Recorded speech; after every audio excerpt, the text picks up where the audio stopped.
The president of this country stands several times to address us, we citizens. Most times we don't understand what you say. But for benefit of that, I'm going to go ahead to ensure that this conversation is printed on all pages of newspaper, so that if the president cannot, I'll drop. Saying for the benefit of that, I'm going to ensure that this conversation is also printed in pages of newspaper, so that if the president cannot understand my words, you would be able to read clearly. Mr. President, you are the Commander-in-Chief of the Armed Forces of the Federal Republic of Nigeria, but you have failed to protect me and my family. You are the father of the nation. You have failed to show sympathy and emotions and concerns where necessary. The wife of the president is supposed to be the mother of the nation. She has failed woefully in showing us who and what the power of a mother is. This is not the Nigeria we want. We didn't understand when you were telling us, assure you, I assure you, I assure you. You assured us, we didn't know you assured us failure. We didn't know you assured us killing. We didn't know you assured us suffering. We didn't know you assured us insecurity. We didn't know you assured us a worse education and medical system. We didn't know you assured us the worst yet to happen, broad daylight in our own face. I clearly say that I am disappointed in my president because you have failed to lead as expected. Age, they say, is nothing but a number. You are not the oldest president in the world. The president of Malaysia is far older than the president of this country, whether right or wrong age. But the president of Malaysia does not run helter-skelter looking for medical attention in the name of family doctor. He has built his country. He has built his medical system. He has built insurance. He has built security and safety for his citizens, and he also benefits from it. The president of my country does not have an idea of the numbers of people that are being killed. The president of my country does not have an idea of the number of girls and children that are being kidnapped and raped on a daily basis.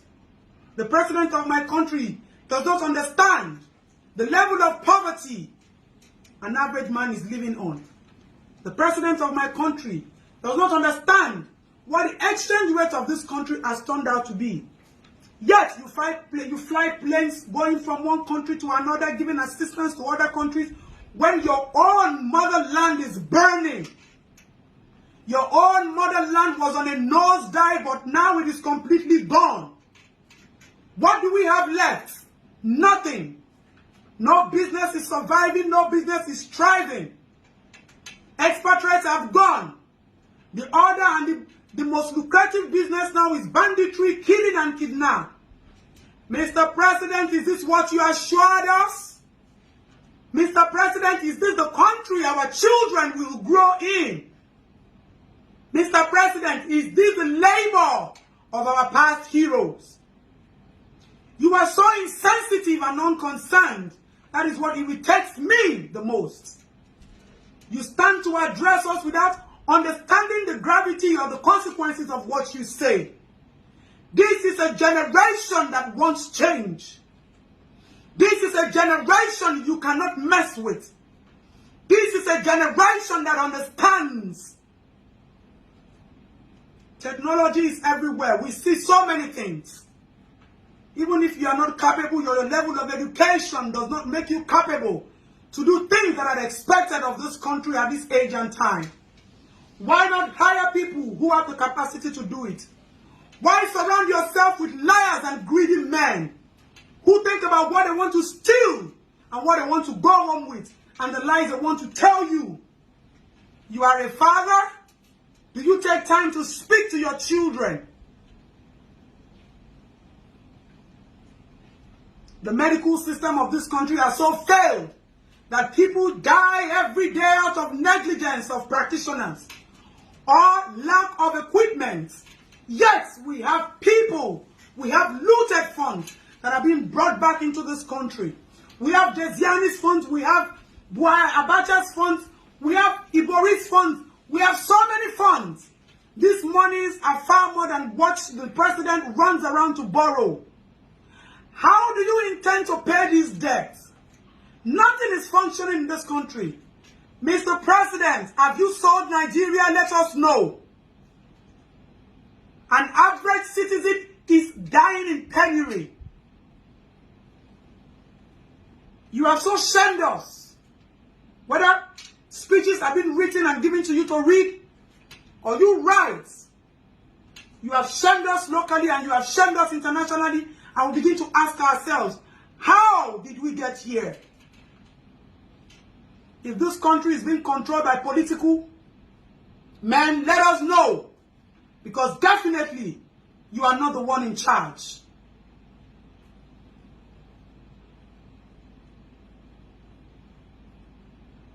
We no longer have international respect. The people who have made Nigeria proud are the people who still believe in the strength of motherland. An average young child in Nigeria has taken his destiny back in his hands. Now our youths begin to do all sorts just to earn a living. Politicians live luxurious lives. And we, our monies and taxpayers are being spent. We finance this country. Every avenue tax is being laid, extortions are being made from the port to every corner of this country. How long do you want to continue to kill us morally? The president, how long do you want to continue to kill us financially? How long do you want to continue to kill us psychologically? It is not by force to rule. How much do you want? We can pay you so you can live. And let's build a new Nigeria for our children. Enough of the killing during the EndSARS we have not forgotten. What is even happening now is worse than what happened in EndSARS. Who are we?